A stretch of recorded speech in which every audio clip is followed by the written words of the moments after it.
आप इस चीज़ से अंदाज़ा लगाएं कि इंडिया ने आज से 40 साल से इंडिया इन्वेस्ट कर रहा है बांग्लादेश के अंदर। ठीक है। इंडिया बांग्लादेश को अपने साथ रखना चाहता हो, ठीक है।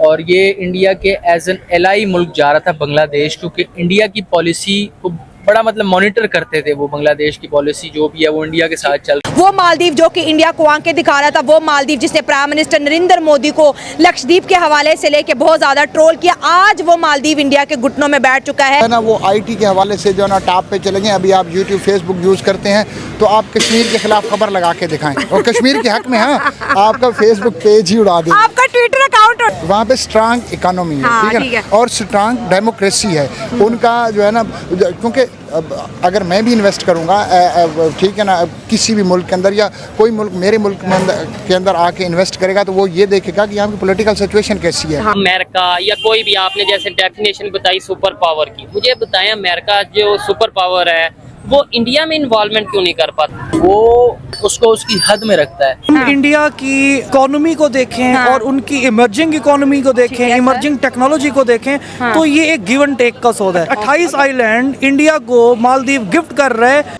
दोस्तों, अमेरिका सुपर पावर जो बना है या बना था, उसके पीछे एक ही रीजन था कि उसकी इकोनॉमी बड़ी स्ट्रांग थी। जिस देश की इकोनॉमी स्ट्रांग होती है दोस्तों, उसको जल्दी से कोई छेड़ नहीं सकता। आप देखिए, आज से 20-30 साल पहले चाइना को कोई नहीं पूछता था, लेकिन आज चाइना अमेरिका को आंखें दिखाता है।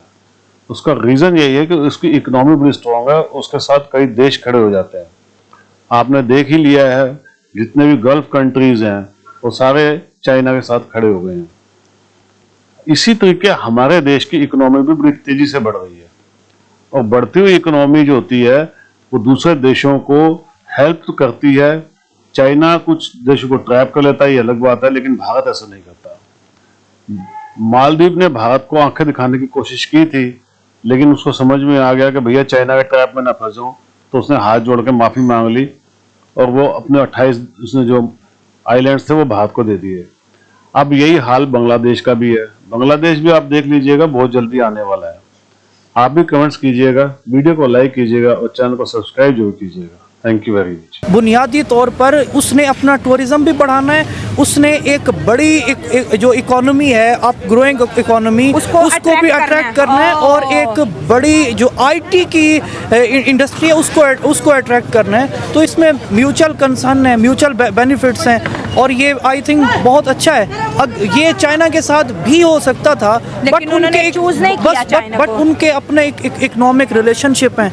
जाहिर है चाइना को आप देखें कि चाइना ने पाकिस्तानियों को एक टॉफ़ी का झांसा दे करके तुम लोगों को मैं ये मोटरवे बना के दे रहा हूँ, उसने 100 साल के लिए हमारी सारी की सारी जो इकोनॉमी है उसको अपने बगल में ले लिया। सही है, सिर्फ एक मोटरवे की खातिर चाइना ने जो सी पैक गुजारा वो इस वक्त हम पे रूल कर रहा है। ठीक है, गवादर भी 100 सालों के लिए सब कुछ ले लिया हमसे। यही चीज़ है ना। हाँ। तो बेसिकली जो बाकी ममालिक हैं वो इस तरह के ट्रैप से बचने की कोशिश करते हैं। यस, मेरा ये क्वेश्चन था कि मालदीव, क्योंकि उसने एक वक्त था 3-4 महीने की पहली बात है, प्राइम मिनिस्टर नरेंद्र मोदी का इतना मजाक बनाया, उनके लिए बुरे बुरे लफ्ज बोले, और उनके हालात बिल्कुल आप कह रहे कि नॉर्मल नहीं थे। दोनों के बीच फ्रेंडशिप खत्म, भागा चाइना के पास था ना। आपको पता है, मोदी को आप लाख गलत कह लें, बट मोदी ने अपना जो इमेज है, जो डिजिटल इमेज है या सोशल मीडिया का इमेज है, उस पे इतना डोमिनेंट है कि आज आप इंडिया में अगर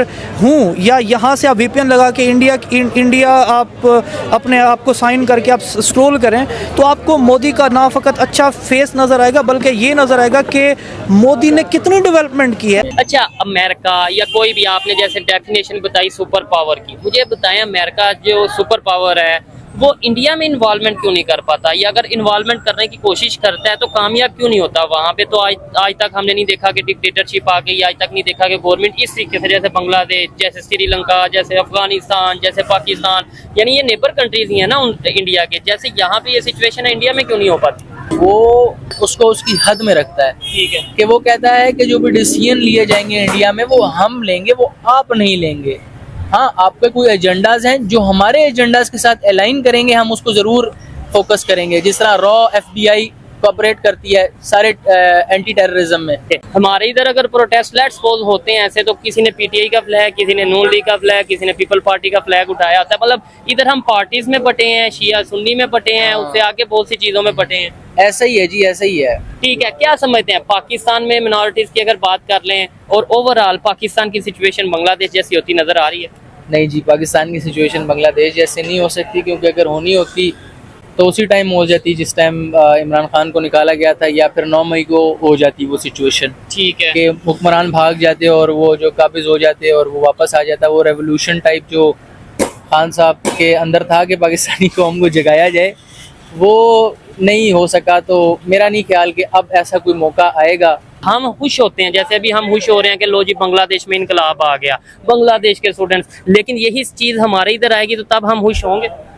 देखें, आप देखें पाकिस्तान की तो आम खैर ऐसी है कि जब भी कुछ बुरा होता है ना, यहाँ पर मिठाइयाँ ही बढ़ती हैं जी। मैंने नोटिस किया कि मार्शाल्लाह लगे तो मिठाई भी बढ़ती है यहाँ पे। हुकूमतें चेंज हो जाएं, हर चीज़ में इधर मिठाई बढ़ती है, और मिठाई खा के नहीं पता नहीं होता हमने किस चीज़ के लिए मिठाई खाई है। अच्छा। मतलब ये है कि हमारी आवाम जो ना सर, लिटरेसी रेट नहीं है, आवाम का Education का लिटरेसी बहुत- रेट नहीं है, लिविंग स्टैंडर्ड नहीं है, एक्सपोजर नहीं है, कुछ पता नहीं है दुनिया में क्या हो रहा है। इंडिया की जो फॉरेन पॉलिसी है आज़ाद है, वो उसकी रीज़न क्या है? कब से उन्होंने आज़ादी की तरफ, मतलब हम भी तो उनके साथ ही आज़ाद हुए, या उनके साथ जब वो 1947 में भारत इंडिया ने जो उनसे अपना एक बना के भाई आज़ाद हो गए दोबारा से, हम भी तब अलग हुए, तो आज हम क्यों नहीं आज़ाद? हमारी फॉरेन पॉलिसी क्यों नहीं आज़ाद, उनकी क्यों आज़ाद?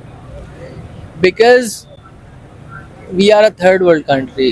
ठीक है, इंडिया की आप जो इकोनॉमी देख लें, आप इंडिया को as a whole, India as a state की जगह इंडिया एज एन एंटरप्रेन्योरशिप देखें, India as in made in India देखें। ठीक है, India as in discover India देखें। ठीक है, इंडिया की ब्रांडिंग है सर। इंडिया दुनिया को, आपको पता है इंडिया का एक इवेंट होता है IPL। ठीक है, ठीक है, आपके जो बड़े बड़े फुटबॉल की लीग्स है ना यूरोपियन, ठीक है, उससे बड़ा इवेंट है। ठीक है, उससे बड़ा इवेंट है। अच्छा, आप कुछ लोग लॉजिक ये दे देते हैं यार उनकी आबादी ज्यादा है इस वजह से ज्यादा हो जाता है, आपको लगता है ये लॉजिक है? मतलब सिर्फ यही लॉजिक होगा जिसकी वजह से आज इंडिया चले आबादी को देखना तो फ्रांस क्यों उतना अमीर है? हाँ, ये बात है। और अगर आबादी को देखना UAE क्यों उतना अमीर है? ठीक अब है। तेल है ये आपके पास सिर्फ बहाने हैं अपनी कौम को देने के लिए। वो जी वो तो इतना बड़ा मुल्क है, ठीक है, तो आप छोटे मुल्कों की तरक्की क्यों नहीं देख रहे? UK छोटा सा मुल्क है, पूरी दुनिया को कंट्रोल करता है, आबादी भी कम है। ठीक है। ठीक है, आबादियों से कभी भी आपकी जो है ना वो तय नहीं होता कि जो है माशरा वो सक्सेसफुल बनेगा या वो सक्सेसफुल नहीं बनेगा। ठीक हो गया। आपने लोगों को जो है ना इंडिपेंडेंस दी ही नहीं है, सोचने तक की तो इंडिपेंडेंस नहीं दी आपने लोगों को। एटलीस्ट मैं आपको एक बात कहूँ, लोगों को पार्टी करने की भी आपने जो इजाज़त नहीं दी पाकिस्तान में।